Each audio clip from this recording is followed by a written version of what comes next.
Comment bien démarrer sa relation amoureuse? Bonjour à toutes et à tous, je suis Thomas Sixic, votre love coach et conseiller sentimental. Vous venez peut-être de rencontrer quelqu'un et la date de premier rendez-vous approche.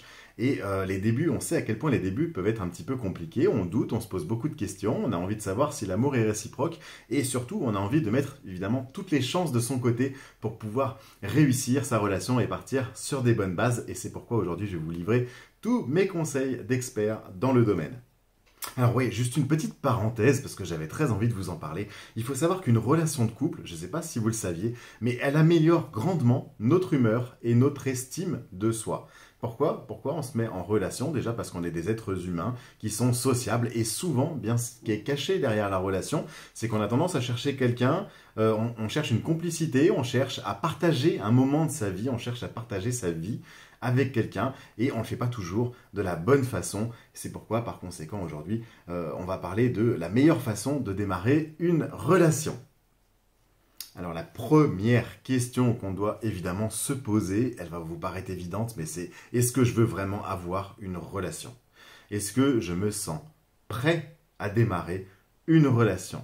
Parfois, on se laisse un petit peu emporter par la dynamique de l'amour sans trop y réfléchir, sans vraiment s'être posé la question de savoir si on veut vraiment une relation et surtout, qu'est-ce qu'on veut vraiment dans cette relation? De quoi j'ai besoin? Quelles sont mes attentes? Et c'est pourquoi le premier conseil que je vous donnerai aujourd'hui, ça serait de rester centré sur soi. Déjà, d'une part, pour vous protéger et d'autre part, pour faire en sorte de savoir où vous allez, en sachant ce que vous voulez et ce que vous ne voulez plus. Posez-vous cette question. Qu'est-ce qui est important pour moi? Qu'est-ce que je veux vraiment dans cette relation? De quoi ai-je besoin? Alors bien sûr, on le sait, l'homme idéal ou la femme idéale d'ailleurs non plus n'existe pas. Et attention à notre imaginaire. Vous savez, le cerveau humain a tendance un petit peu à extrapoler et à faire des fantasmes, à mettre l'autre sur un piédestal. Et souvent, en début de relation, on a les petits papillons dans le ventre et on n'a qu'une envie, c'est évidemment de tout donner. Et surtout, quand on donne tout, on attend tout aussi de l'autre. On est aussi beaucoup en demande et si on attend trop de l'autre, ça risque aussi de faire peur à son partenaire et de le faire fuir. Donc avoir trop d'attentes en début de relation, c'est jamais très bon, ça engendre trop de demandes et votre homme ou votre femme, votre compagnon, votre partenaire ne pourra pas forcément y répondre parce que vous aurez trop de demandes et ça devient un petit peu étouffant.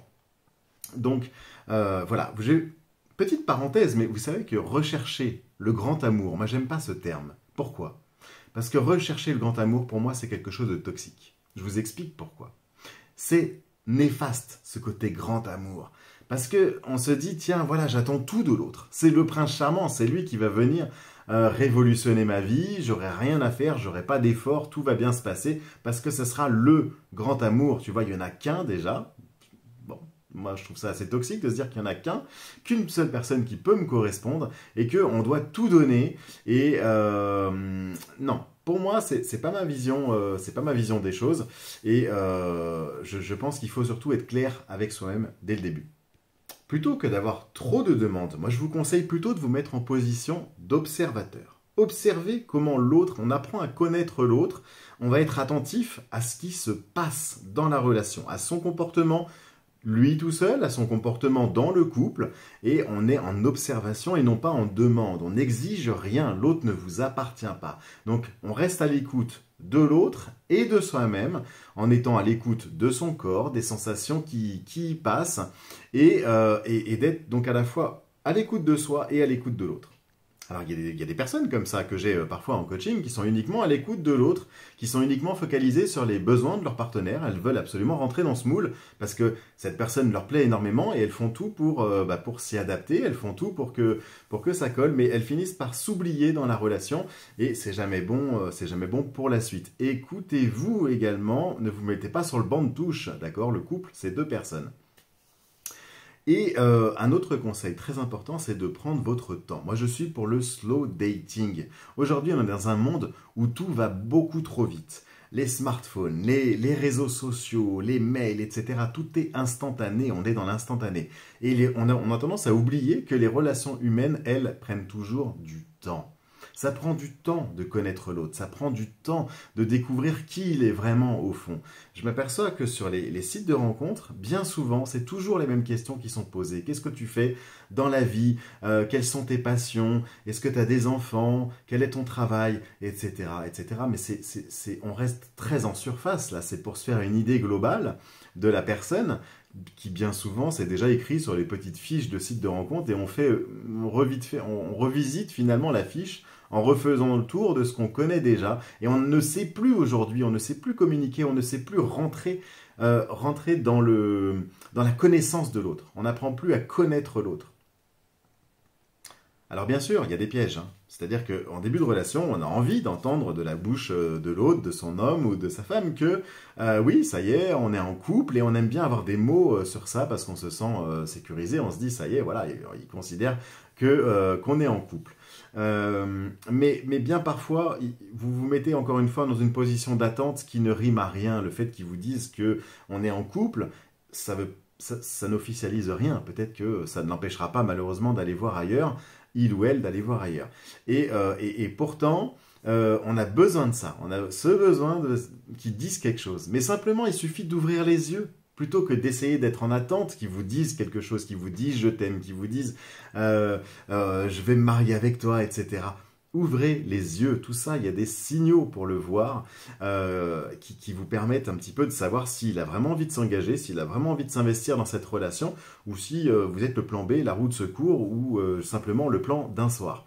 Donc voilà, s'il vous donne régulièrement des nouvelles, si dès qu'il ouvre les yeux le matin en buvant son café, il vous écrit un petit message, si le samedi soir, ben, finalement, au lieu d'aller passer la soirée avec ses potes, il a très envie de venir vous voir, il annule, il avait un match de foot et il vient vous voir, bon, c'est un bon signe.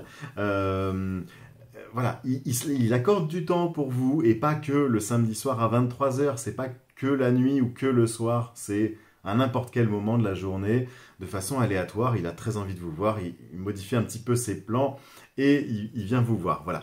Chaque homme est différent, chaque femme est différente, chacun vous envoie des signaux différents et il faut savoir les interpréter. Moi, je vous conseille d'ouvrir l'œil et bien souvent, dans le langage aussi non verbal, hein, tout ce qu'on transmet avec les gestes, avec les yeux, les mimiques, etc., tous ces centaines de muscles qu'on a dans le visage, et le croisement de jambes, la tenue du corps, etc., s'il est penché en avant, tout ça vous dit quelque chose. Ouvrez les yeux, mettez-vous en position d'observateur et regardez comment se comporte l'autre. Vous saurez tout sur lui sans même qu'il vous ait dit quoi que ce soit. Les mots ne représentent que 7%. Tout le reste, c'est la gestuelle, c'est le langage non verbal, c'est l'humain finalement, c'est notre âme, c'est le reflet de l'âme. Comme on dit, les yeux sont le reflet de l'âme.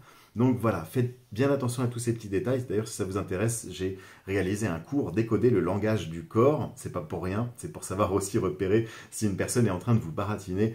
Il est sur mon site internet thomasxic.fr. C'est un petit cours en ligne, un coaching vidéo, donc je vous invite vivement à aller le voir. Je vous donnerai un troisième signe, c'est trouver la bonne distance. Pas troisième signe, pardon, un troisième conseil.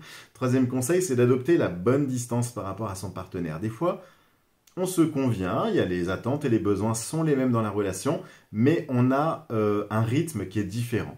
On n'a pas tout à fait les mêmes attentes. On s'entend sur la globalité, mais il y a des petits décalages. Vous avez besoin d'envoyer un SMS toutes les heures pour savoir comment il va. Par exemple, je vais un petit peu dans l'extrême, mais voilà.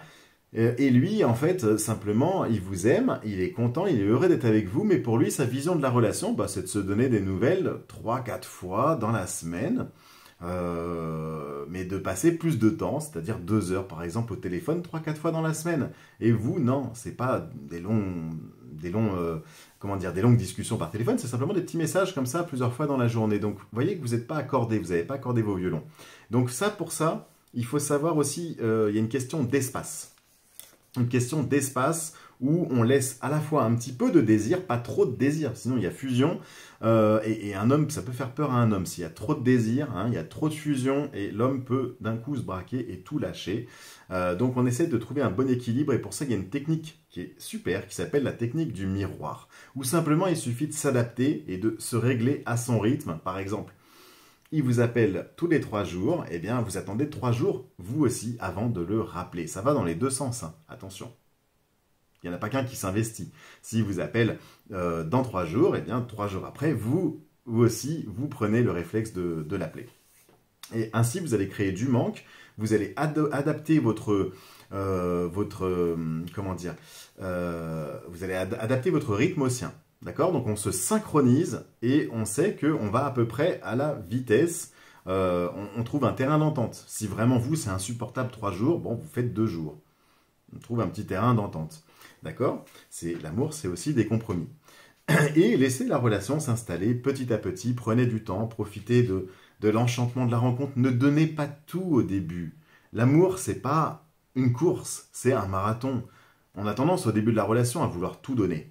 On a tendance à vouloir, allez, tiens, ouais, on en montre, on en met plein les yeux, et puis après, c'est la descente, parce qu'on n'a plus rien à donner, on sait plus, voilà, on connaît tout de l'autre très vite, et ça devient plat, il y a une routine, vous voyez, on est sur la pente qui descend. Non, plutôt que de tout donner et de redescendre, eh bien, essayez de donner tout doucement, et voilà, ça va durer, si vous voulez, plus longtemps, et on entretient ça après, on entretient sa relation. Une relation, ça se gère. Moi, je ne crois pas à la chance en amour. Voilà. Moi, je pense que c'est surtout des actions et c'est des méthodes qui font qu'effectivement, on peut entretenir sa relation. Si, évidemment, les attentes et les besoins se correspondent dès le départ. Si vraiment on ne se correspond pas ou s'il y a un changement de l'un ou de l'autre, bon, je ne dis pas que, voilà, dans ces cas-là, on prendra une décision. Donc jouez le jeu de la séduction tout au long de la relation, c'est très très important. Et soyez attentifs aux besoins de l'autre. Certaines personnes ont besoin de se voir très souvent. Mais ça ne veut pas dire que la personne ne veut pas de vous, elle n'a pas envie de vous voir très souvent. Vous voyez, tout de suite, on fait un psychologie inversée. Ah, il ne veut pas me voir très souvent, donc il ne m'aime pas tant que ça. C'est pas ça, non. C'est vraiment une multitude de signes. Un signe isolé ne veut jamais rien dire. Voilà. Donc restez en symétrie avec l'autre et adaptez-vous. Prenez le temps de vous découvrir, vraiment c'est ça le slow dating, c'est de voir un petit peu ses valeurs communes, son mode de vie, sa façon de fonctionner, sa façon de voir les choses, de penser aussi, ses projets, ses désirs, comment il se voit dans 10 ans, etc. C'est aussi une façon de réfléchir sur soi. Quand on pose ces questions-là, on s'attend aussi peut-être à ce qu'il ou elle nous les pose en retour. Donc ça vous permet aussi d'avoir un petit temps de réflexion sur ce que vous aussi, vous désirez, vous voulez. C'est ce qu'on disait au début de cette vidéo. Donc c'est important. Prenez le temps. Et surtout, voyez-vous en tête-à-tête.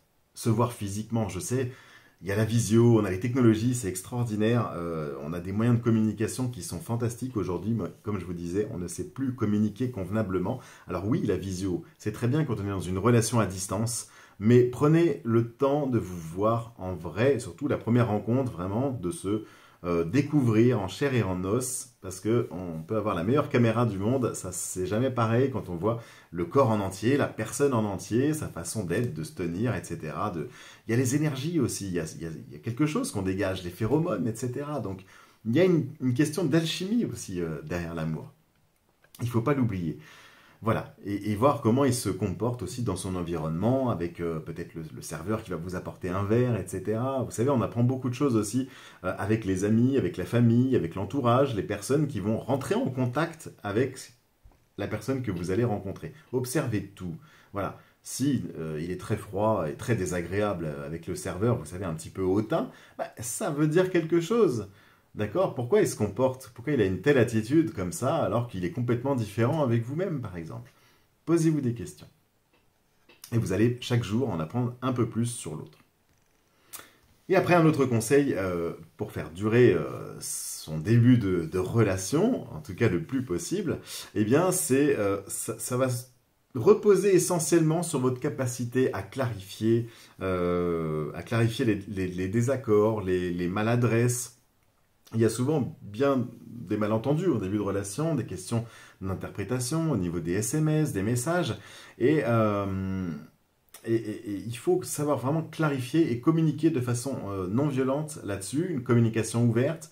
Moi, je vous conseille plutôt d'utiliser le je. Voilà, je ressens ça, j'ai été blessé par ceci, plutôt que de dire tu m'as blessé, tu m'as agressé. voilà, on est dans l'attaque avec le tu, alors qu'avec le je, bon, on dit ce qu'on a ressenti, on l'exprime de façon plus pacifique, on va dire. L'autre ne sera pas sur la défensive. Donc, comportez-vous comme tel. D'autre part, pour les ex, parce qu'on m'avait posé cette question en live sur TikTok, les ex, est-ce qu'on en parle au premier rendez-vous, par exemple? Bon, il n'y a pas de règles en amour. Je déteste les règles en amour parce que chacun est différent, mais l'humain est extrêmement complexe et on ne peut pas mettre tout dans des cases. C'est pas possible. Moi, je déteste ça.